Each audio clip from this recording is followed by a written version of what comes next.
Assalamualaikum warahmatullahi wabarakatuh.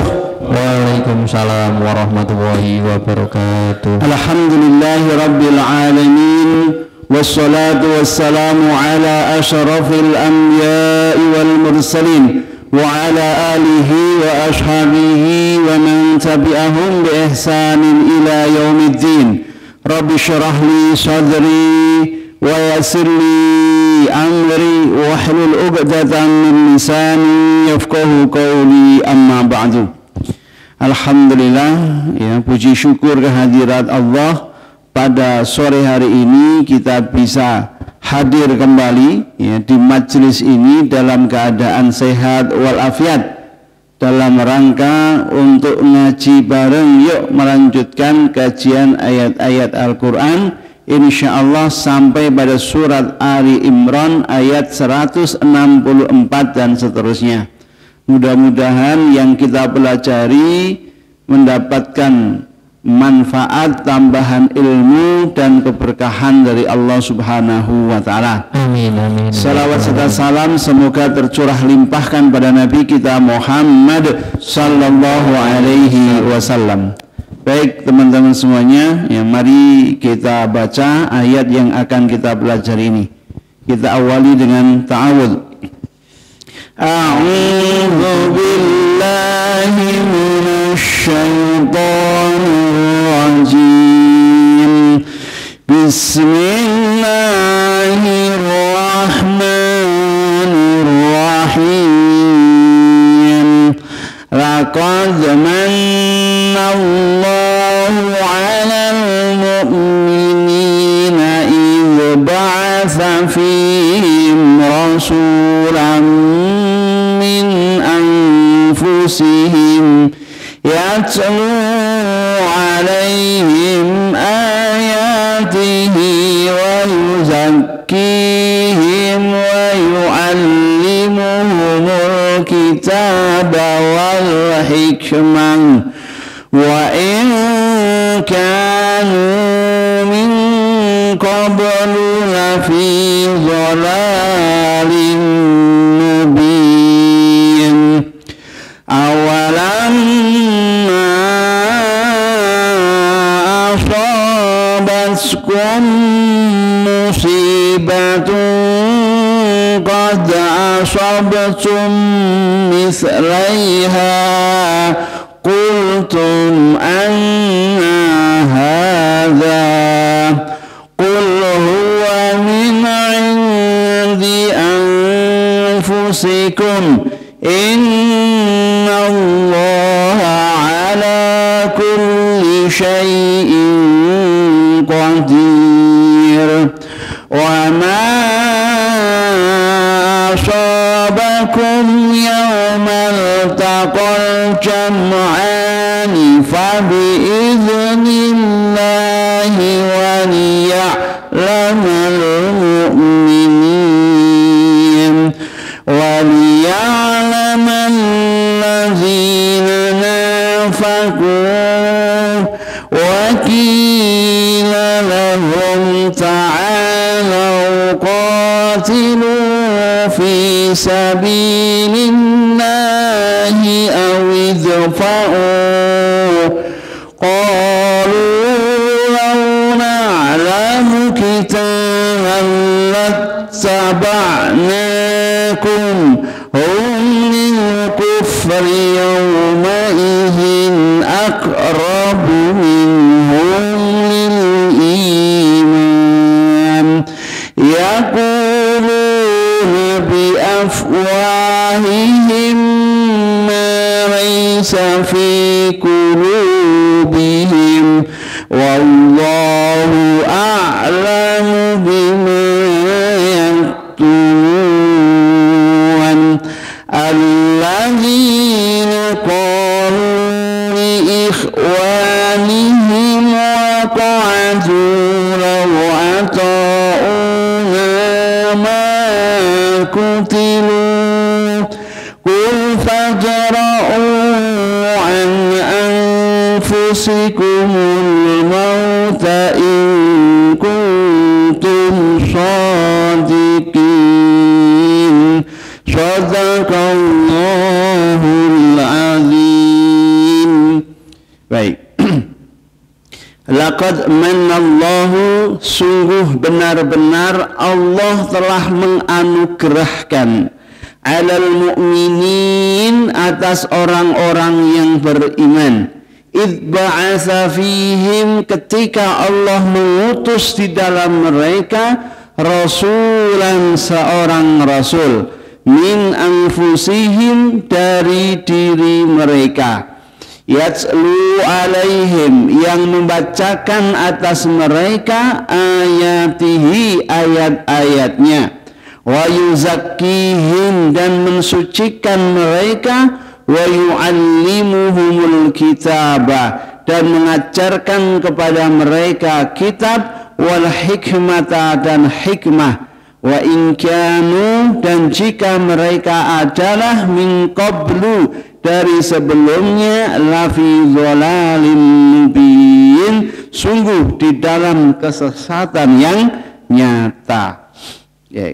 Jadi ayat ini menjelaskan kepada kita, ya, bahwa Allah benar-benar memberikan anugerah yang sangat besar kepada orang-orang yang beriman, berupa diutusnya seorang rasul, yaitu Nabi Muhammad. Ya, jadi itu anugerah yang sangat besar.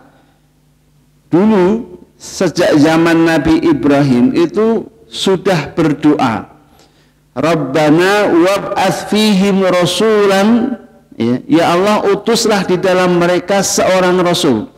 Kita bayangkan Nabi Ibrahim itu kurang lebih 2500 atau 600 sebelum Masehi, sudah berdoa di Mekah, di sisi Ka'bah, agar di tempat itu, ya, diutus seorang rasul. Ya. Jadi doanya 2500 yang lalu, baru keturunan berikutnya sampai zaman Nabi Muhammad baru lahir, doa itu dikabulkan. Jadi jangan buru-buru dalam berdoa. Siapa tahu, ya, kalau kita berdoa, mudah-mudahan anak cucu saya ada yang hafal Al-Quran. Mudah-mudahan, ya, anak cucu saya, generasi saya, ada yang menjadi ulama besar. Jadi doa orang tua kita dulu itu mungkin dikabulkannya sekarang. Oleh karena itu jangan punya perasaan, oh doaku rak dikabulkan sama Allah, gitu ya. Ya, jadi kalau doa itu terus perasaannya pesimis, ya, aku doa terus nggak dikabulkan. Sebenarnya bukan nggak dikabulkan, tetapi belum dikabulkan atau diganti dengan yang lebih baik. Kita kan tidak tahu, kita mintanya rezeki terus berupa materi, tapi oleh Allah dikasih kesehatan. Kita mintanya uang terus gaji yang banyak, tapi Allah kasih rezeki apa? Istri yang solihah, anak yang manut-manut kepada orang tua, itu juga rezeki. Nah, jadi teman-teman semuanya, inilah keajaiban doa. Sejak zaman dulu Nabi Ibrahim sudah berdoa, Rabbana wab'ats fihim rasulan min anfusihim yatslu alaihim ayatika wa yu'allimuhumul kitaba wal hikmata, dan seterusnya. Baru dikabulkan 2500 tahun berikutnya. Ya, itu berarti Nabi Muhammad masih terahnya Nabi Ibrahim. Ya. Baik, kembali kepada ayat ini. Allah telah menganugerahkan kepada orang yang beriman, yang percaya, ketika Allah mengutus di dalam mereka seorang rasul, yaitu Nabi Muhammad. Ya. Yang mana Nabi Muhammad itu min anfusihim, dari diri mereka sendiri, artinya dari golongan orang-orang Arab. Ya, bukan orang asing. Kemudian yang kedua, dari diri mereka, artinya dari bangsa manusia, bukan dari bangsa malaikat. Ya, karena apa? Mereka pengen Rasul itu jangan manusia, ya malaikat saja. Ya kalau Rasul malaikat gimana ngajari sholat, bagaimana memerintahkan menikah dan seterusnya. Wong malaikat itu nggak punya nafsu. Ya, oleh karena itu Allah menyampaikan rasulan min anfusihim, ya, rasul yang diutus oleh Allah itu dari jenis mereka sendiri, dari golongan mereka sendiri, dan dari wilayah mereka, yaitu Nabi Muhammad. Nah, jadi bersyukur ya kita Nabi yang diutus oleh Allah untuk seluruh umat manusia. Ya, jadi Rasulullah diutus kafatal linnas, seluruh umat manusia. Beda dengan nabi-nabi yang sebelumnya yang mempunyai teritorial, misalnya Nabi Isa itu diutus wa rasulan ila bani Israel. Ya, diutus hanya untuk Bani Israel. Berarti tidak mendunia. Ya, hanya waktu itu, daerah itu, dan tertentu. Ya, sehingga kalau sampai hari ini masih mengikuti ajaran Nabi Isa, itu keliru. Maka kita adalah nabinya Nabi Muhammad, ya, kemudian ajarannya juga ajaran Nabi Muhammad. Ya, harusnya seluruh dunia pun juga sama. Nggak bisa kemudian aku ingin tetap menjadi pengikutnya Nabi Isa. Ya, padahal Nabi Isa pun juga imannya kepada Allah. Nah, ini berarti kan hanya alasan saja ya. Kemudian apa tugasnya Nabi itu? Nah, Nabi Muhammad yatslu alaihim ayatihi, membacakan atas mereka ayat-ayat Allah. Ya, jadi tugasnya itu menyampaikan risalah-risalah yang Allah utuskan kepada Nabi tentang akhlak. Ya, bagaimana saat itu orang-orang jahiliyah luar biasa kebobrokan akhlaknya, ya, kejahatan dan kezaliman mereka terhadap sesama, maka disebut jahiliyah. Ya, jadi Allah mengutus Nabi untuk membacakan ini loh ayat-ayat yang benar tentang akidah mereka menyembah berhala. Ya, kemudian disampaikan kepada mereka ini loh yang benar adalah menyembah Allah.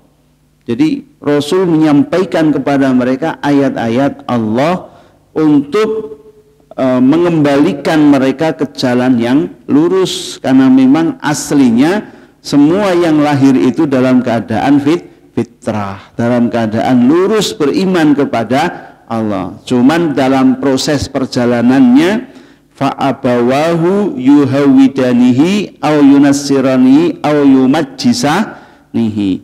Dalam perjalanannya nanti orang tualah yang akan membentuk ya anak-anaknya itu menjadi Yahudi, menjadi Nasrani atau menjadi Majusi. Ya, ini alhamdulillah kita lahir di keluarga yang muslim, ya, kemudian kita pun secara otomatis menjadi muslim. Nah, ini satu keuntungan bagi kita. Tapi kalau nggak disyukuri, maka Islam kita karena keturunan akhirnya stagnan, ya, berhenti, tidak mencari yang lebih baik lagi. Ya, statnya sudah baik tapi prosesnya itu kurang karena ya tadi pemberian, ya, seolah-olah begitu. Baik, kita lanjutkan ya. Jadi Allah mengutus Nabi itu salah satu tugasnya adalah yatslu alaihim ayatihi, untuk membacakan kepada mereka ayat-ayat Allah.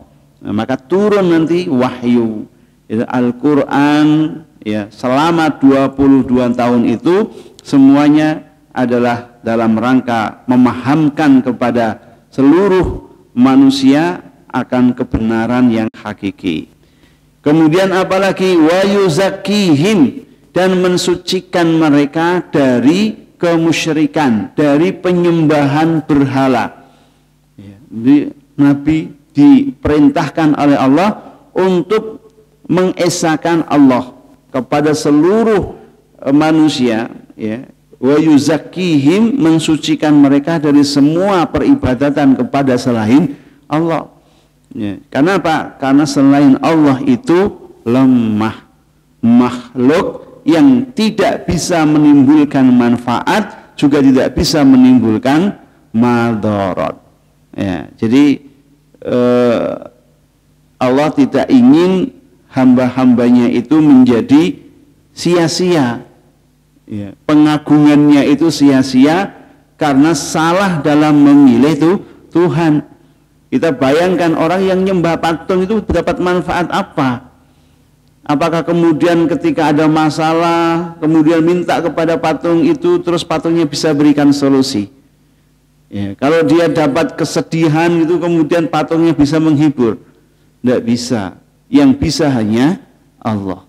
Maka kalau ada masalah, kalau ada satu yang membuat gelisah, ya larilah cari solusi kepada Allah. Jangan ke dukun atau jangan ke sesuatu yang itu material, ya selain Allah. Kemudian apalagi tugasnya Rasul, wa yu'allimuhumul kitab, ya, mengajarkan kepada mereka kitab, yaitu Al-Quran. Ya. Meskipun turunnya itu tidak satu gelondong, ya, maka itu menjadi salah satu metode yang sesuai, ya, mudah difahami karena turunnya berangsur-angsur. Ya, jadi Allah memerintahkan kepada Nabi yu'allimuhum, ya, mengajarkan kepada mereka al-kitabah, yaitu Al-Quran. Maka para sahabat setiap kali ayat itu turun, Rasul kemudian menjelaskan, ya, mereka sangat-sangat antusias, mereka sangat-sangat menunggu wahyu itu turun, ya, sehingga mereka setiap ada ayat yang turun langsung menghafalnya. Ada yang menulis, ada yang menghafal. Jadi kita bayangkan para sahabat itu, ya, ketika majelis ta'lim begini, ya, atau ayat itu turun langsung viral ayatnya, ya, kemudian langsung dihafalkan oleh para sahabat, ya. Dan hebatnya orang Arab itu secara hafalan memang sangat kuat, beda dengan orang Asia termasuk Indonesia, itu hafalannya agak lemah, ya. Hafalan kita itu mudah, mungkin mudah hafal tapi cepat lupa atau malah susah hafal tapi cepat lupa. Jadi hafalnya itu lama tapi giliran sudah hafal langsung hilang. Ya, itu kelemahan, ya. Tapi kalau orang Arab kita akui memang hafalannya itu luar biasa. Bukan hanya karena bahasanya Arab, tapi memang ya ngapalin yang lain pun juga mereka kuat, ya, secara hafalan. Ya, baik, kembali kepada ayat ini. Jadi Allah meminta kepada Nabi, ajarkan mereka Al-Quran. Kemudian wal hikmah, apa? Sunnah. Wal hikmah itu sunnah. Sunnah Rasulullah Sallallahu Alaihi Wasallam. Maka para sahabat pun juga dulu nggak boleh, ya, mencatat hadis itu nggak boleh ketika Al-Quran itu masih turun. Tapi mereka mengingat apa yang diucapkan oleh Rasul. Nah, ini lebih hebat lagi. Yang namanya ucapan, ya, perkataan Nabi itu kan kadang panjang, kadang pendek. Sedangkan Rasul melarang para sahabat untuk menulis hadis. Khawatir nanti, ya, ada percampuran, ya, bagi yang nggak tahu ini Quran apa hadis. Maka ketika Rasulullah masih hidup, para sahabat tidak menulis apa yang disampaikan oleh Rasul secara lisannya, yang bukan dari Al-Quran. Nah, mengingat kata-kata itu, ya, itu kan berat, ya, berat. Tapi itulah Allah menjaga sunnah-sunnah Rasul sampai hari ini masih terus terjaga, ya. Jadi mengajarkan kitab, mengajarkan hikmah. Ada juga yang memaknai hikmah itu dengan ilmu pengetahuan, ya. Ilmu yang ilmiah, ya. Kemudian amal yang yang didasari dengan ilmu, ya. Jadi ilmu yang ilmiah, kemudian ilmu yang amaliyah, ya. Kemudian wa in kanu min qablu, dan jika mereka adalah dari sebelumnya, ya, sebelum Nabi Muhammad diutus, lafi dhalalim mubin, sungguh di dalam kesesatan yang nyata. Jadi sebelum Nabi Muhammad itu hadir, sebelum Nabi Muhammad diangkat menjadi Rasul, semua ya lafi dhalalim mubin, dalam kondisi sesat, dan sesatnya sesat yang nyata. Terbukti mereka yang Nasrani itu menjadikan Isa sebagai anak Tuhan, ya, mereka juga menjadikan Isa salah satu dari 3 Tuhan atau Trinitas, atau menjadikan Nabi Isa sebagai Tuhan, ya. Ini tuduhan dan klaim mereka tentang Nabi Isa. Yang Yahudi juga begitu, sesat mereka. Mereka mengatakan Uzair ibnullah, Uzair itu anak Allah. Maka mereka juga sesat. Belum orang Quraisynya yang mereka dari nyembah berhala, ya, punya keyakinan animisme, dinamisme, ya, kemudian mereka juga secara hukum mengikuti syahwat, ya, mengikuti tradisi nenek moyang yang jauh dari kebenaran, misalnya membunuh atau mengubur hidup-hidup anak perempuan. Itu kesesatan mereka. Tapi sejak zaman Nabi Muhammad hadir, ya, yang dirubah pertama kali adalah tentang akidah, ya, karena itu pondasi. Ya, Rasul, ya, 13 tahun di Mekah sebelum nanti hijrah ke Madinah, itu penanaman akidah yang lurus, ya, akidah yang benar, ya. Jangan sampai ada penyembahan kepada selain Allah, karena itu dasarnya, ya. Kalau itu sudah keliru, maka yang lain pun akan keliru. Maka penanaman 13 tahun itu adalah pengakuan la ilaha illallah, ya, bahwa tidak ada Tuhan kecuali hanya Allah. Itu 13 tahun menanamkan itu. Lah, karena pentingnya iman itu, maka kemudian para sahabat yang sudah tersibghah dengan iman yang kuat, ya, ketika diperintahkan kamu hijrah, ya, kamu berjuang, perang, ya. Jadi akidah itu, ya, menggerakkan ibadah, menggerakkan amal, dan menggerakkan menjadi akhlak yang baik, akhlakul hasanah, yaitu bermula dari pondasi, ya. Jadi kalau pondasinya sudah kacau, mesti yang lain itu kacau juga. Seperti rumah, kalau pondasinya enggak kuat, pasti suatu saat sebaik apapun bentuk rumahnya, kena angin, kena gempa, hancur, ya. Tapi kalau pondasinya kokoh, ya, kena gempa sekalipun mungkin dia tidak akan hancur, dia akan runtuh gitu. Ya, baik. Jadi ayat yang 164 tadi Allah ingin menyampaikan betapa bersyukurnya kita sudah diutus seorang Rasul. Maka, ya, tugas kita adalah mencintai Rasul. Gimana cara mencintai Rasul? Dengan membaca sejarah beliau, kemudian melaksanakan apa yang diperintahkan beliau dan menjauhi larangan-larangan beliau. Maka insya Allah semakin mengenal Rasulullah, kita akan semakin mencintainya. Kalau kita mencintai Rasul, apa faedah dan hikmahnya?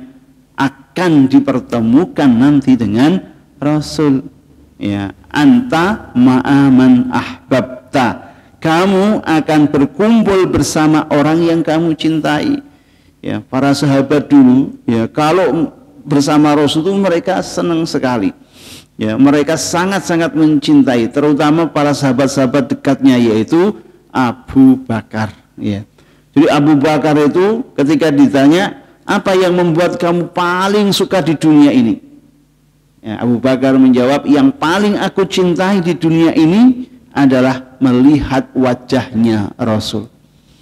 Ya, jadi melihat wajahnya Rasul itu rasanya seneng. Ya, cintanya itu ya cinta karena Allah, bukan seneng nafsu, bukan. Ya, jadi senengnya itu karena ya bahagia bisa melihat orang yang paling mulia. Ya, jadi ini salah satu bentuk kecintaan kita kepada Rasul. Kalau sekarang kita nggak bisa melihat wajah Rasul, ya, kecuali mimpi ketemu Rasul. Mungkin nggak mimpi ketemu Rasul?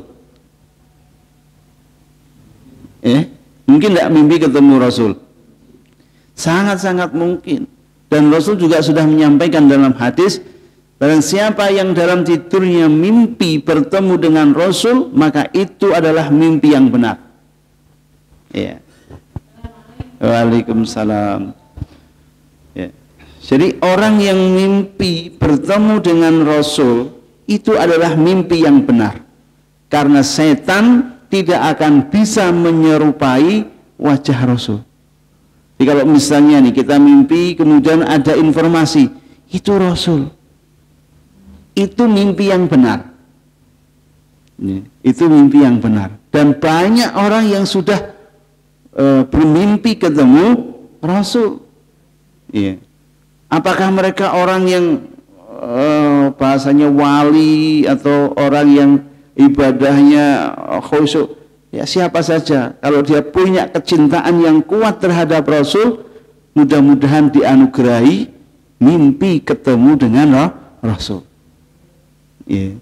Itu anugerah yang luar biasa, bisa melihat wajah Rasul dalam mimpi. Ya, tapi kalau kemudian mimpi selain Rasul, itu bisa ngapusi. Jin itu bisa menyerupai siapa saja selain Rasul. Misalnya kalau kita mimpi ketemu dengan orang tua yang sudah meninggal, ya, mimpi ketemu dengan ibu, mimpi ketemu dengan temannya, mimpi ketemu dengan orang-orang yang sudah meninggal lah begitu. Boleh jadi itu adalah rasa kangen kita, ya. Kemudian boleh jadi itu jin yang menyerupai teman-teman kita, dan masih banyak lagi ya. Tapi kalau itu mimpi jelas itu Rasul, insya Allah dia nggak akan lupa, ya, nggak akan lupa wajahnya, kemudian setting apa kondisinya itu nggak akan lupa, ya, nggak akan lupa ketika itu Rasul, ya. Itu keistimewaannya. Baik, kembali kepada ayat ini, ya. Jadi Allah anugerahkan kepada kita seorang Rasul, ya, yang akan memberikan penjelasan, yang akan menyampaikan kepada kita jalan yang benar yang harus kita ikuti, yang disebut dalam Quran sebagai uswatun hasanah. Pokoknya ikuti saja, ya, ikuti saja. Insya Allah kita akan berada di jalan yang lurus. Ya, kuncinya apa? Kuncinya ya pegang hadis, ya. Hadis itu kan perkataan dari Rasul. Pelajari benar itu hadis-hadis dari Rasul. Ya, ikuti, jalani, insya Allah selesai, ya, husnul khatimah. Baik. Kemudian ayat berikutnya, awalamma asabatkum, ya, dan apakah atau mengapa ketika menimpa kalian musibah, ya, qad asabtum, sungguh kalian telah menimpa, ya, mislaiha, dua kali semisalnya. Kultum, kalian berkata, anna hadza, bagaimana ini? Kul, katakanlah wahai Nabi, huwa min indi anfusikum, dia dari sisi diri kalian. Innallaha, sesungguhnya Allah, ala kulli syai'in, atas segala sesuatu, qadirun, maha berkuasa. Ya, kembali ayat ini mengingatkan kita tentang perang Uhud lagi. Jadi perang Uhud itu ayatnya banyak, karena memang pelajaran yang bisa kita ambil dari perang Uhud itu juga banyak. Untuk apa ya? Untuk menghadapi kehidupan kita ini. banyak sekali di lingkungan kita itu orang-orang yang berperangai ya, seperti orang-orang yang ada dalam perang Uhud itu. Apalagi dalam satu perjuangan itu pasti ada orang-orang yang kemudian menjadi munafik, menjadi musuh dalam selimut, yang malah menghambat perjalanan kita. Itu banyak pelajaran yang kita petik dari perang Uhud itu. Nah, di ayat ini Allah ingin sampaikan mengapa ketika ditimpakan kepada kalian musibah kekalahan pada perang Uhud sampai 70 sahabat yang gugur di medan perang. Ya, di perang Uhud itu 70 sahabat yang syahid. Ya. Kalian kok menjadi sedih, kalian menjadi bahasanya down begitu karena para sahabat sudah 70 yang meninggal. Ketahuilah sungguh dulu kalian menimpakan musibah 2 kali semisal perang Uhud ini saat perang Badar. Ya. Waktu perang Badar itu orang-orang kafir itu yang meninggal juga 70. Ya, 70 dari orang kafir Quraisy yang meninggal, kemudian yang 70 lagi itu ditawan oleh kaum muslimin.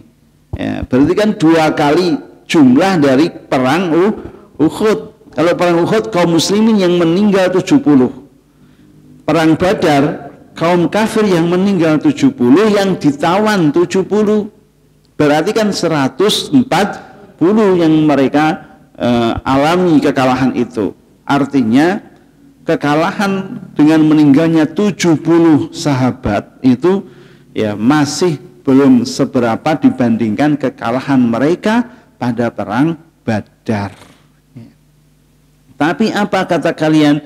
Qultum anna hadza.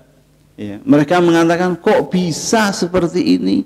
Kok bisa perang kalah padahal ada Rasul di situ? Ya, padahal kita beriman, kita ya salat, kita ya taat, kita ya ibadah kepada Allah. Tapi kenapa perang kok ya kalah? Nah ini. Jadi orang itu kadang terpengaruh oleh pikiran-pikiran yang dihembuskan setan, ya, agar kita itu menjadi orang yang durhaka kepada Allah, menjadi orang yang nggak terima terhadap takdir yang Allah berikan. Ya. Jadi misalnya kita punya ujian gitu ya. Kita ujian ya, daftar pekerjaan atau apalah kira-kira begitu, sudah bekerja keras, itu sudah ibadah, sholat malam, puasa Senin Kemis, direwangi ngelembur ya, malam tetap belajar ya. Tapi kenapa kok masih gagal, sedangkan temennya ora tahu sholat ya, ora tahu poso apalagi ya, tapi kenapa kok malah yang lulus dia? Ini muncul pertanyaan-pertanyaan yang akan melemahkan iman itu. Jadi kita mungkin sering banding-bandingkan dengan orang lain. Kita ya rajin ngaji, rajin ibadah, baca Quran, tapi kenapa nggak sebaik nasibnya teman kita yang nggak pernah sholat, yang nggak pernah ngaji itu, ya kok malah hidupnya dalam tanda kutip makmur. Iya, gitu kan? Sering banding-bandingkan nggak? Ya usah dibanding-bandingkan. Jadi itu pengaruh setan ya, pengaruh setan itu. Kalau kemudian kita teruskan, akhirnya dia nyesel gitu. Untuk apa sholat gitu? Untuk apa ngaji? Untuk apa? Jadi akhirnya ya menjadi pesimis, ya, menjadi pesimis. Jadi teman-teman semuanya, ini jadi pelajaran penting ya bagi kita, bahwa setiap apapun yang menimpa pada diri kita itu dievaluasi, oke, bagus. Tapi kalau kemudian sampai menyalahkan Allah, menyalahkan Rasul, itu kan jadi nggak baik. Ya, kok bisa ada Rasul di situ? Katanya ya paling dicintai Allah. Kok bisa kalah? Nah, sekalian, itulah cara Allah untuk menguji iman kita biar sabar itu ya luar biasa. Ya, contoh lain ini kan perang Uhud ya. Perang yang lain misalnya namanya perang Khandaq. Perang Khandaq itu ya. Itu kan Rasulullah hanya membuat parit kurang lebih itu luasnya panjangnya itu 8 km. Ya, musuh yang datang jumlahnya lebih banyak daripada jumlah penduduk Madinah saat itu. Ya, khawatir kan, ini kalau diserang semua penduduk Madinah habis itu. Maka kemudian Salman Al-Farisi mengusulkan kepada Rasul, ya Rasul, cara menghadapi mereka buat parit. Ya, kurang lebih luasnya itu 5 meter. Sekiranya kuda itu kalau meloncat itu nggak bisa nyampe. Ya, seandainya dia lompat ya mesti jegur gitu. Itu dikepung nanti Madinah itu dengan perang Khandaq gitu. Nah, padahal akses untuk keluar kan susah, maka kemudian penduduk Madinah itu dalam posisi krisis kelaparan. Rasul sampai 3 hari nggak makan. Nih, kita nggak pernah kan 3 hari nggak makan kan? Ya. Ketika ada batu besar mau dipukul itu semuanya nggak kuat, maka lapor kepada Rasul. Ya Rasul, ini ada batu yang sangat besar, kita nggak bisa menghancurkan. Maka kemudian Rasul ketika bergerak itu bunyi keretak gitu. Ternyata ketahuan para sahabat bahwa Rasulullah mengikat perutnya dengan 3 batu. Ya, bisa dibayangkan. Ya, 3 batu, mereka dalam kondisi kelaparan menghadapi perang dengan kaum kafir Quraisy, dan perang itu selama 25 hari. Bisa dibayangkan, mereka kaum muslimin sabarnya kayak apa? Nggak ada makanan, ya, kemudian harus menghadapi perang dengan ketakutan karena jumlah mereka banyak, hanya parit itu yang menjadi bentengnya. Tapi qadarullah, setelah 25 hari kemudian Allah kirim pasukan, ya, angin yang kencang sehingga kemah-kemah mereka itu pada kabur semua.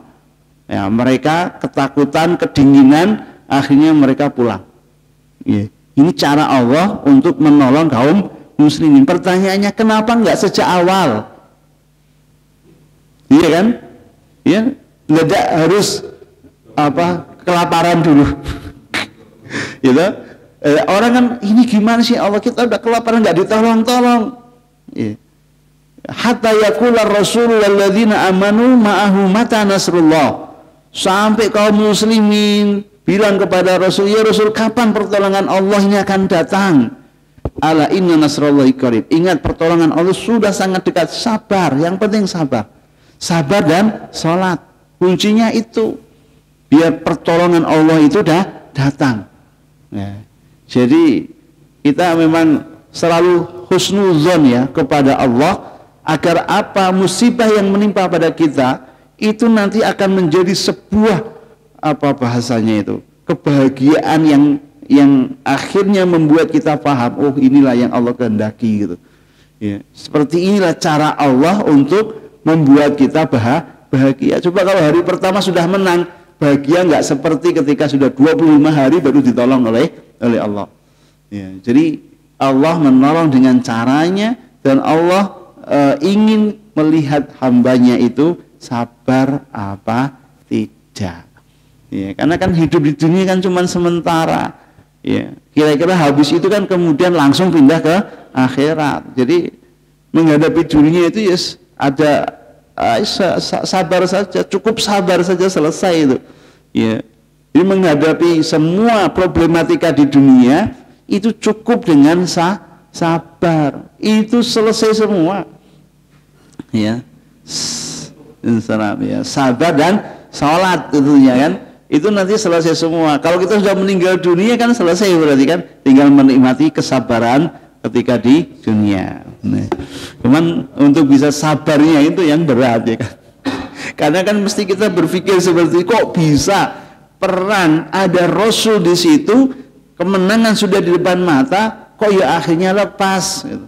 Tapi kan pelajaran ini jadi sangat luar biasa, mahal sekali. Orang kalau nggak pernah gagal, ya, itu nanti sekali gagal, jatuhnya itu luar biasa. Tapi kalau orang sudah biasa gagal, kemudian kok gagal lagi, itu sudah kuat, ya, sudah biasa. Maka kalau ada punya anak selalu sukses ranking 1 terus, ya, itu suatu saat usul sama gurunya, tolong buat dia ranking 3 atau ranking 5. Iya, biar dia sadar bahwa ya saya ini juga bisa kalah gitu loh. Karena kalau dia perfect terus itu nanti dia nggak punya pengalaman jatuh, gitu. Ya, jadi membahayakan. Karena Allah pasti uji mereka dengan kesulitan suatu saat nanti, gitu. Ya. Baik. Kemudian kul katakanlah huwa min indi anfusikum, dia ada dari sisi diri kalian sendiri. Jadi kekalahan itu ketahuilah karena akibat perbuatan kalian sendiri, karena kalian tidak disiplin, kalian tidak taat sama perintah Rasul, kalian durhaka dengan perintah Rasul, maka ya jatuhlah kalian, kalah perang itu. Ya. Jadi pikiran-pikiran yang negatif tadi, ya, muncul jawaban huwa min indi anfusikum. Tidak usah nyalain orang lain, apalagi nyalai Rasul, ya, salahkan diri kalian sendiri. Ya, jadi setiap ada musibah, setiap ada satu ujian dari Allah, itu kita langsung introspeksinya ke dalam. Ya, ada masalah apa dengan diri kita? Ada masalah apa dengan anak kita? Ada masalah apa dengan istri kita? Itu pasti nanti akan ketemu, ya, pasti akan ketemu. Ya.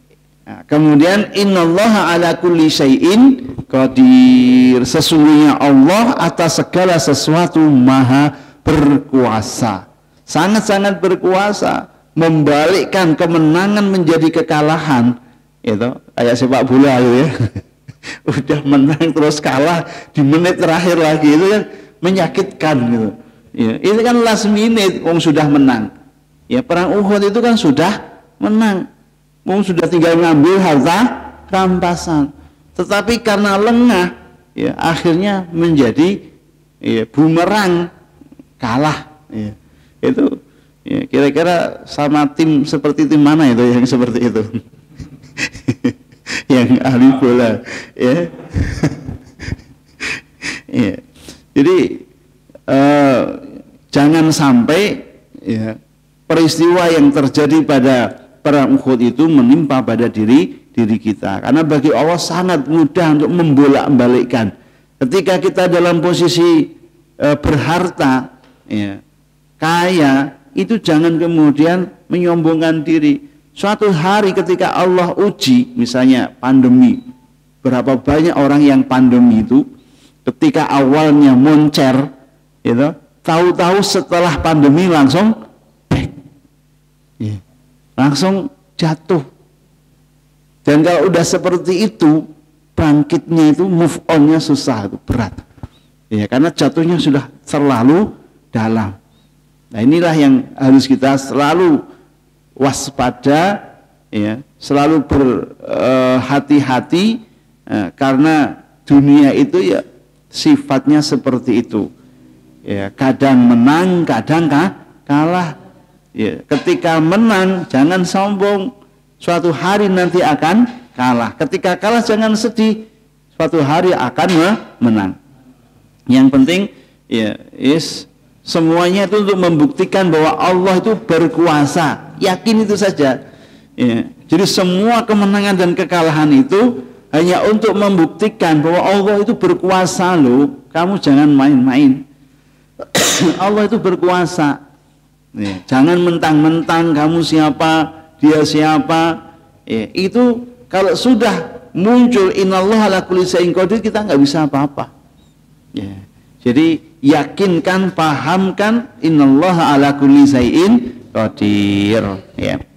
Kemudian ayat berikutnya, wa ma asabakum yaumal taqal jam'an, Dan apapun yang menimpa kepada kalian pada hari bertemunya dua golongan perang, ya. Jadi apapun yang terjadi dalam peperangan itu, fabi idznillahi, maka dengan izin Allah. Jadi yang terjadi biiznillah, ya, dengan izin Allah. Menang ataupun kalah itu takdir, ya, takdir dari Allah, ya, sehingga kita nggak boleh kemudian memaksakan harus menang, ya, kita nggak bisa kemudian memastikan ini pasti menang, itu nggak bisa, ya. Kenapa? Ya karena Allah berkuasa. Yang kuasa itu siapa? Ya, kalau yang kuasa itu kita, ya bisa kita kemudian ya, jadi kalau yang berkuasa itu kita bisa memastikan kamu harus menang, kamu harus kalah. Tapi yang berkuasa itu kan Allah, ya, sehingga orang-orang yang menafikan kekuasaan Allah, kemudian dia menguatkan kekuasaan dirinya sendiri, itu kecewa, pasti sering kecewa, ya. Karena yang dia program yang dia rencanakan itu nggak bisa sempurna, ya, nggak bisa sempurna. Maka ya itulah fungsinya kita menyadari bahwa innallaha ala kulli syai'in qadir. Allah itu yang berkuasa mengatur segalanya. Ya, siapa yang bisa mengatakan misalnya dulu Nokia Nokia yang menjadi raja HP, ya, itu dalam sekejap bisa hancur. Siapa yang mengira itu akan seperti itu? Enggak ada, pokoknya dia raksasa, menguasai semua HP Nokia, gitu kan? Ya. Tetapi sekuat-kuatnya, seperkasanya dia, ketika ada, ya, Allah, campur tangan Allah yang maha berkuasa, bisa habis gitu. Ya, bisa habis. Siapa yang mengira Islam yang sudah berkuasa puluhan abad itu, ya, kemudian tiba-tiba terus habis, hancur gitu. Itu karena memang Allah itu maha berkuasa. Ya, jadi kita dengan melihat bolak-baliknya zaman itu jadi ya memang nggak ada yang langgeng, tidak ada yang kuasa kecuali hanya Allah. Ya, jadi kalau ada orang yang sombong, lihat aja, suwi-suwian mati dewe. Iya kan, suwi-suwi yang mati dewe. Suwi-suwi ini apa Pak, hidup terus itu. Ini hanya untuk membuktikan, ya. Jadi kita itu misalnya, ya, kita itu ada profesor, banyak profesor dipimpin oleh insinyur, iya kan? Profesor banyak, tapi yang mimpin malah insinyur. Yang insinyur dipimpin oleh orang yang lulusan SMA. Itu siapa yang berkuasa? Itu kan bolak-baliknya zaman. Ya. Jadi orang yang paling kuasa, ya, itu ternyata katakan insinyur. Ya. Tapi yang gelarnya lebih tinggi malah dipimpin oleh insinyur saja. Ya, yang insinyur yang menjadi penguasa ternyata menjadi anak buahnya yang nggak lulus yang SMA. Ya, ini bukti, ya, bahwa kita itu nggak punya kekuasaan apa, la haula wala quwata illa billah. Ya memang Allah saja yang berkuasa itu. Ya, jadi pokoknya tujuan kita baik, ya, Allah menolong, ya, kemudian kalau gagal itu nggak ada masalah, sudah berbuat baik, ya. Ya, jadi kembali kepada ayat ini, wa ma asabakum yaumal taqal jam'an, ya, dan apa yang menimpa kalian pada hari bertemunya dua golongan dalam peperangan, yaitu hizbullah wa hizbus syaitan, ya, golongan Allah dan golongannya syaitan, ya, semua yang terjadi menang ataupun kalah fa biidznillah, atas izin Allah, ya, wal ya'lamal mu'minin, dan supaya Allah, ya, itu mengetahui, maksudnya supaya terbukti al-mu'minin, siapa orang-orang yang beriman. Ini fungsinya hanya itu. Ya, jadi diuji dengan musibah, diuji dengan kenikmatan itu sebenarnya fungsinya liyabluwakum ayyukum ahsanu amala. Allah hanya ingin lihat kamu tuh tangguh apa enggak gitu. Kamu tuh tetap mau berbuat baik apa tidak. Diuji dengan kenikmatan tak lihat, coba kamu diuji dengan kenikmatan seperti apa. Berkah apa tidak.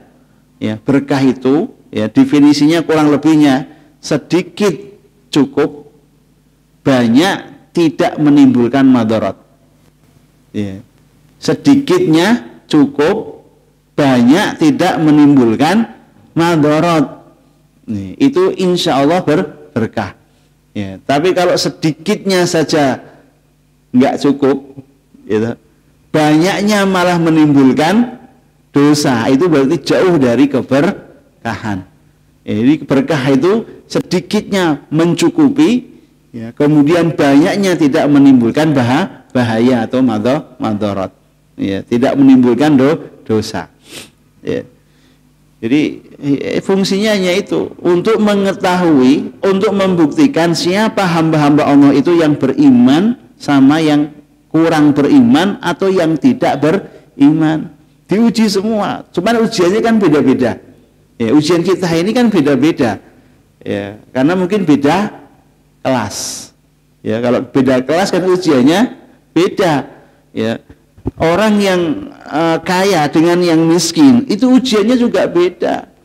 Ya. Itu yang kaya ujiannya bukan di materinya. Ya. Ujiannya di mana? Ya mungkin ujiannya di anak. Gitu. Ujiannya di istri, atau ujiannya dirinya sendiri, gitu. Ya, yang miskin ujiannya apa? Ekonomi, ya kan?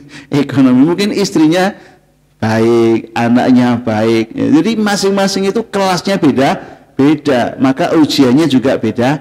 Tapi solusinya sama, apa? Sabar, sabar, sabar. Ya, solusinya hanya itu. Ya, jadi kalau menimpa apapun pada diri kita, itu fungsinya apa? Liya'lamal mu'minin. Apakah kita termasuk orang yang beriman apa tidak? Ketika diuji, Allah ingin tahu apakah kita termasuk orang yang langsung kembali kepada Allah, atau yang ayat berikutnya waliya'lamal ladzina nafaqu. Ya, untuk mengetahui siapa orang-orang yang munafik.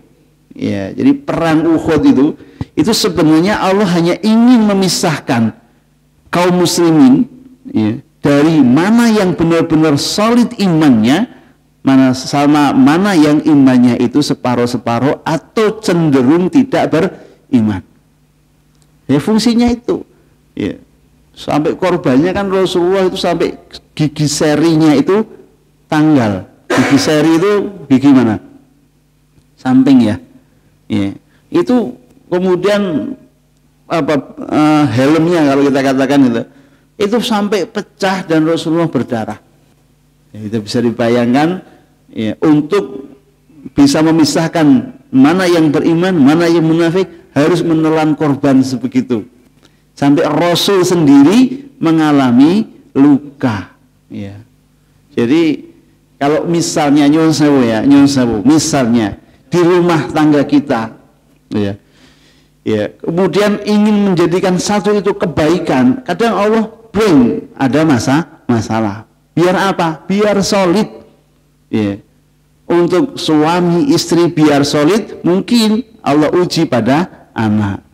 Ya. Allah uji pada orang tua. Itu supaya itu. Jadi kita jangan hanya melihat ujiannya, tapi kita lihat kira-kira yang Allah kehendaki itu kekurangan kita apa.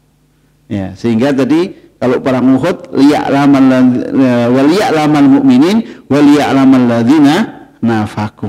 Ya, akhirnya nanti perang Uhud itu langsung bisa terpisahkan mana yang munafik, mana yang beriman. Karena apa? Ini nanti sangat menentukan di perang-perang berikutnya. Ya. Kalau kemudian masih terus bercampur dengan orang munafik, kekalahan itu akan terus berlanjut. Ya. Kalau di perang Uhud itu, ini mungkin bahasanya kira-kira ya. Kalau perang Uhud itu menang, ya, maka kemudian di perang berikutnya orang munafik itu semakin kuat mempengaruhi orang-orang yang beriman. Akhirnya nanti kekalahan itu bisa lebih parah dibandingkan perang Uhud. Nih, ya, jadi selalu ada hikmah di balik semua musibah. Cianjur misalnya, ya, ini kan lagi rame. Ya, itu ada nggak pelajaran? Banyak pelajaran yang bisa dipetik dari sana. Ya, banyak pelajaran yang bisa kita ambil. Kok bisa gempanya kok nggak begini tapi langsung ya. Yang legitan Dieng itu juga kok bisa legetan atau bukit ya, itu kok bisa yang namanya gempa itu kan biasanya terus gitu kan, ini kok enggak gini terus kayak pindah blek gitu. Itu kan sama dengan peristiwa di Sodom. Jadi kalau kita tarik itu ada benang merah yang ingin Allah tunjukkan kepada kita, ya. Kenapa musibah dan musibah? Enggak mungkin musibah itu terjadi tanpa izin Allah. Fa biiznillah. Jadi semua yang terjadi semuanya biiznillah, dengan izin Allah. Nah, ini ada. Jadi kita yang punya ilmu itu harus mengaitkan ini. Oh, ketemu akhirnya. Tujuannya liya'lamal mu'minin wa liya'lamal ladzina nafaqu, ya, untuk mengetahui mana orang hamba-hamba Allah yang beriman, mana yang terbaik amalnya. Jadi dengan adanya Cianjur itu akhirnya siapa yang peduli dengan orang-orang yang ya membutuhkan. Ini kan ketahuan juga gitu. Siapa yang hanya cuma ngomong doang. Ya, itu akhirnya ya menjadi inilah yang suka bantu ini. Jadi teman misalnya di kampung ada orang yang miskin, ada orang itu sebenarnya kan juga ujian. Ya, ujian siapa? Ujian seluruh yang ada di situ untuk mengetahui siapakah hamba Allah yang peduli. Ya, siapa hamba Allah yang dia nggak punya sense ya, nggak punya rasa dengan sekitar. Itu semua adalah ujian yang Allah berikan kepada kita. Kenapa di lingkungan kita kok seperti ini, di lingkungan orang lain beda? Akhirnya terus aku pindah aja lah dari sini ke sana gitu ya. Di sana ada masalah lagi yang mungkin lebih rumit. Ya. Jadi kemanapun kita berada, pasti masalah itu mengelilingi kita. Ya. Jadi liya'lamal ladzina nafaqu, ya, supaya mengetahui orang-orang yang munafik tadi. Kemudian wakila lahum, dan dikatakan kepada mereka, ta'alau kemarilah, qatilu fi sabilillahi awidfa'u. Ayo berperanglah di jalan Allah atau bertahanlah. Kaum muslim itu sudah mengajak kepada kaum munafik itu, terutama yang dipimpin oleh Abdullah bin Ubay bin Salul, itu ya dedengkotnya orang munafik. Itu mereka sudah sejak awal memisahkan diri. Jadi awalnya jumlah kaum muslimin itu 1000, sepertiganya dipimpin oleh Ubay bin Salul tadi memisahkan diri, nggak mau ikut perang. Bayangkan, itu sudah mengurangi semangat itu. Ya. Kemudian jawaban mereka apa? Qalu law na'lamu kita lalattaba'nakum. Kalau kami tahu tentang peperangan itu pasti kami ikut kalian. Tapi hanya ngomong saja gitu. Ya. Dan ngomongnya itu sudah terjadi kekalahan. Ya. Jadi bahasanya, wah nek ngerti kalah kami kemarin ikut gabung sama kalian ya biar menang gitu. Jadi orang munafik itu selalu mencari celah dia, ya, selalu ingin dirinya itu dianggap penting dan baik, ya, sehingga ketika kaum muslimin itu mengalami kekalahan, ya, kemudian dia mengatakan, kalau kami ikut pasti kami menang gitu. Kamu juga akan menang kalau kami ikut. Sejak awal disuruh ikut tidak mau. Nah, inilah hum lil kufri, ya, mereka pada hari itu untuk kekafiran akrabu minhum lil iman, lebih dekat dari mereka keimanan. Jadi pada saat dia ucapkan kata-kata itu, mereka lebih dekat dari kekafirannya daripada dengan keimanannya. Jadi orang munafik itu kan sebenarnya antara ucapan dengan perbuatan itu berbeda. Ya, jadi ucapannya itu mengaku beriman tapi hatinya tidak mengaku beriman, itu namanya nafaqah, ya, munafik. Jadi yang diucapkan beda dengan yang di hatinya. Maka kemudian yaquluna bi afwahihim ma laisa fi qulubihim. Mereka mengatakan dengan mulutnya apa yang tidak muncul dari balik hatinya.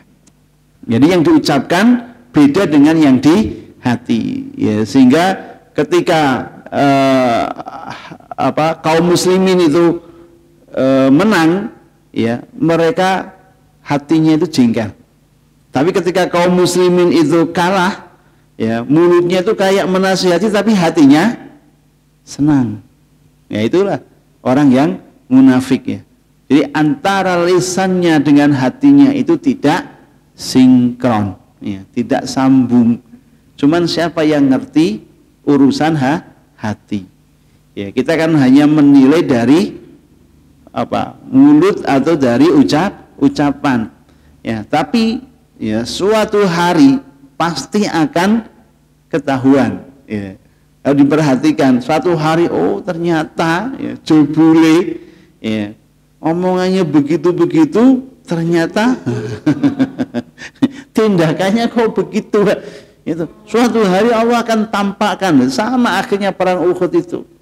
Ya, itu benar-benar menjadi pembeda, ya, pembeda siapa yang munafik, siapa yang kafir. Jadi musuhnya Rasul itu, ya, paling banyak itu kan di Madinah. Kalau di Mekah musuhnya jelas orang kafir, selesai, kafir musyrik, gitu. Kalau di Madinah musuhnya itu justru orang kafir, gitu. Kemudian orang Yahudi, orang Nasrani, tambahi orang munafik yang dari dalam nyerangnya. Itu musuhnya orang Islam ketika di Madinah. Ya. Jadi mereka tuh nggak berani apple to apple, gitu ya. Beraninya itu dari dalam itu. Ya. Maka Rasulullah, ya, kadang diberitahu oleh Allah itu orang munafik. Ya, maka nanti muncul surat khusus namanya surat munafikun. Ada surat munafikun, ada surat kafirun, ada surat mukminun. Ya, jadi saya komplit, ya.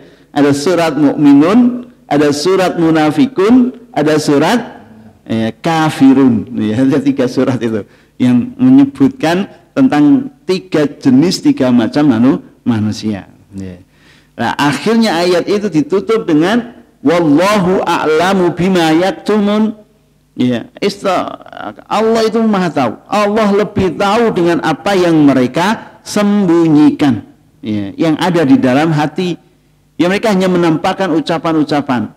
Ya, nanti suatu saat kita akan mengetahui, misalnya ucapan pemimpin-pemimpin itu yang dia menjadi pahlawan, akan memperbaiki, ya kan? Itu akan ketahuan apakah mereka memperbaiki atau sebenarnya mereka yang merusak. Ya. Nah, salah satu sifat orang munafik itu wa idza qila lahum la tufsidu fil ardi, ketika dikatakan dinasihati jangan kamu merusak di muka bumi, jawabannya apa? Innama nahnu muslihun. Ya. Kami enggak merusak, oh kami ini memperbaiki. Maka Allah ingatkan, ala innahum humul mufsidun. Ingat, mereka itu enggak memperbaiki, tapi mereka lah yang merusak. Ya. Jadi antara yang dipikirkan, yang diinginkan dengan yang diucapkan itu beda semua. Ya. Jadi itu sekarang kita hanya bisa lihat dohirnya, oh gini, tapi suatu hari nanti Allah akan tunjukkan, ya, kebenaran ucapannya. Oh, jebulnya seperti itu, jebule, ya, jebule. Iya. Baik teman-teman semuanya, sampai ayat 167, ya. Monggo kalau ada yang mau ditanyakan kami persilakan.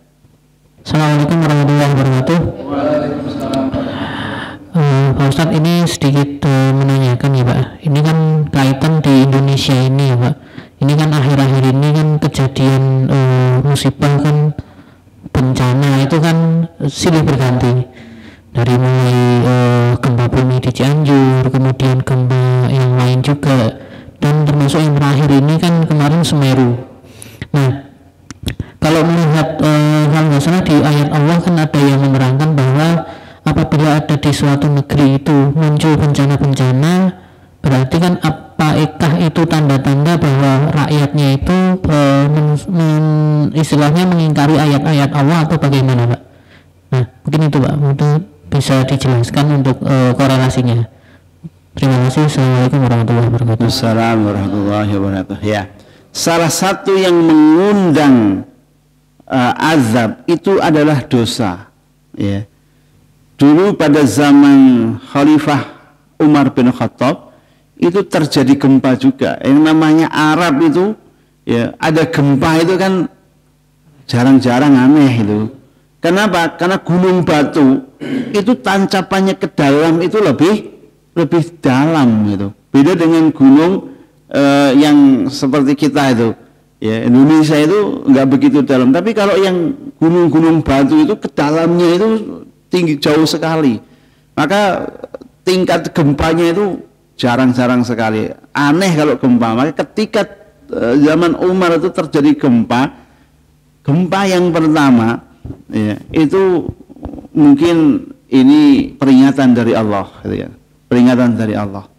Kemudian introspeksi, ya, kira-kira apa kesalahannya. Kemudian terjadi lagi gempa yang kedua. Ya, kumpulkan semuanya itu. Sampai wanita-wanita yang hamil pukul metu kan kumpul sekalian. Untuk apa? Untuk menyampaikan, ya, Umar menyampaikan pidatonya, kalau sampai sekali lagi terjadi gempa, ya, kita tinggalkan, saya akan tinggalkan kalian di sini. Kenapa? Karena gempa ini terjadi karena kemaksiatan dan dosa kita. Ya. Maka kemudian Umar mengatakan kita istighfar, kita minta ampun kepada Allah dan bertobat. Ya. Maka setelah itu tidak terjadi gempa lagi. Jadi erat ya hubungannya antara dosa dengan musibah. Meskipun ya tidak bisa kemudian kita menjustis ini karena dosa gitu kan. Ya, karena apa? Amerika, kemudian negara-negara yang sekuler pun juga mereka buat maksiat. Tapi kok orang gempa kok enggak tsunami, enggak lain-lain gitu ya. Ya, jadi ya barangkali itu memang diistidrajkan oleh Allah, diuji oleh Allah dengan ujian yang berbeda. Kalau kita diperingatkan oleh Allah, suka mana? Ya, didahulukan azabnya di dunia atau diakhirkan azabnya di akhirat? Ya, iya kan begitu. Ya, ada orang korupsi, ya, kemudian konangan. Ada lagi yang korupsi tapi nggak konangan. Lebih baik mana? Pilih mana?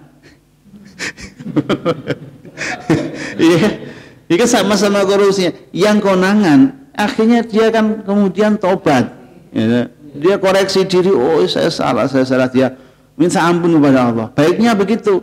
Ya, tapi yang nggak konangan malah alhamdulillah ya. Alhamdulillah. Tapi nanti di akhirat baru terbelalak dia. Tuh ya Allah ternyata ini keliru besar. Ya. Langsung diajar malaikat dan itu selamanya. Ya, maka peringatan azab di dunia itu kalau Allah ingin hamba itu menjadi baik, Allah azab dia di dunia, disegerakan azabnya di dunia. Ya, jadi saya husnuzonnya kan untuk memperingatkan kita, memperingatkan orang-orang yang mayoritas orang Islam. Ya, jadi sekali lagi erat ya hubungannya antara azab dengan dosa, karena dosa itulah yang mengundang datangnya azab. Ya, seperti umat-umat yang terdahulu. Ya, maka ya, solusinya apa? Ya taubatan nasuha. Ya, taubat agar bencana-bencana yang lain itu tidak terjadi. Saya kira zaman-zaman dahulu waktu kita masih kecil itu ya ada, tapi nggak sebesar ini gitu loh. Gitu. Dulu zaman-zaman kita masih kecil-kecil kan banjir ya banjir biasa, tapi nggak sampai setiap tahun banjir gitu. Nah sekarang bukan setiap tahun lagi, hampir ya, setiap hujan deras itu pasti banjir. Nah ini kerusakannya juga karena dosa mereka tidak menjaga alam. Akhirnya alam pun juga bahasanya itu protes gitu. Ketika kita berbuat adil kepada alam, ya alam itu mendukung kita. Ya, misalnya pada zaman Nabi ya, pada zaman Nabi itu ya orang nanam itu meskipun tanahnya gersang tapi tumbuh dan subur, ya, tanamannya banyak, akhirnya bumi mendukung karena diperlakukan dengan baik. Lah sekarang ya semuanya pakai kimia, ya pupuk ya kimia, ya sehingga alam itu nandur apa sekarang susah itu, nandur jambu yo besar tapi dibuka ulernya banyak, ya, ulernya banyak, ya, nandur apa lagi ya itu enggak mendukung. Jadi ya mungkin karena mereka juga sudah terkontaminasi dengan kejahatan manusia yang mengeksploitasi. Jadi sekali lagi ada hubungan, ya, ada hubungan antara musibah dengan dosa. Itu enggak usah sifatnya skala nasional, skala keluarga, skala pribadi, itu pun juga bisa ditarik benang yang sama. Ya. Ya. Sangat-sangat memungkinkan itu karena dosa, ya. Karena ya mungkin dosa dari pegawainya, gitu, ya, dosa dari perilaku perusahaannya, kan sangat-sangat memungkinkan itu, ya. Jadi sekali lagi dosa itu mengundang bencana, ya. Cuman bencananya itu segera atau lambat atau lama. Nah, itu saja yang terjadi, dan pilihannya itu kalau segera ya ini sudah diingatkan oleh Allah. Tapi kalau kemudian lama, kesempatan mumpung belum terjadi langsung taubat. Nah, saya kira itu.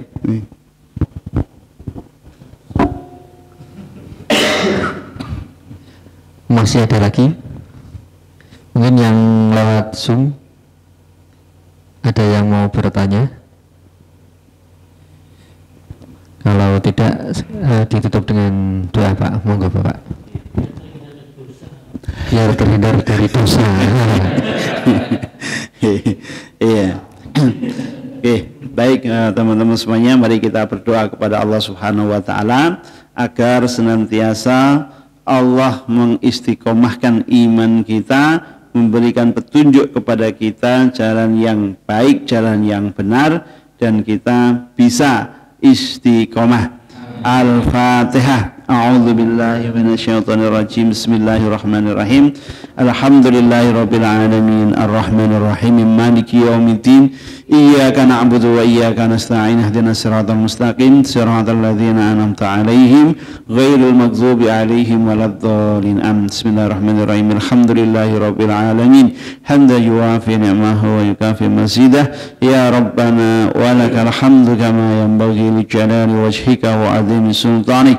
Allahumma inna nas'aluka salamatan fid din wa afiyatan fil jasad wa ziyadatan fil ilmi wa barakatan fil rizqi wa taubatan qabla al-maut wa rahmatan indal maut wa maghfiratan ba'dal maut. Rabbana dhalamna anfusana wa illam taghfir lana wa tarhamna lanakunanna minal khasirin. Allahumma sahhil umurana wa umur waliwalidayna wa umur jami'il muslimin ma damatis samawati wal ard. Allahumma ighfir lahum warhamhum wa'afihim wa'fu anhum wa karim nusulahum wa wassi' madkhalahum waghsilhum bil ma'i wath thalji wal barad wa nakkihim minal khataaya kama yunakka ath-thawbul abyadu minad danas wabdilhum daran khairan min darihim wa ahlan khairan min ahlihim wa zawjan khairan min zawjihim wa qihim fitnatal qabri wa adzaban nar. Allahumma inna nas'aluka ilman nafi'a wa rizqan wasi'a wa sifaan min kulli da'in wa saqamin bi rahmatika ya arhamar rahimin. Allahumma inna nas'aluka ridhaka wal jannah wa na'udzubika min sakhatika wan nar. Allahumma a'inna ala dzikrika wa syukrika wa husni ibadatik. Rabbana zalamna anfusana wa illam taghfir lana wa tarhamna lanakunanna minal khasirin. Rabbana atina fid dunya hasanah wa fil akhirati hasanah wa qina adzabannar. Subhana rabbika rabbil izzati amma yasifun wa salamun alal mursalin walhamdulillahi rabbil alamin. Assalamualaikum warahmatullahi wabarakatuh.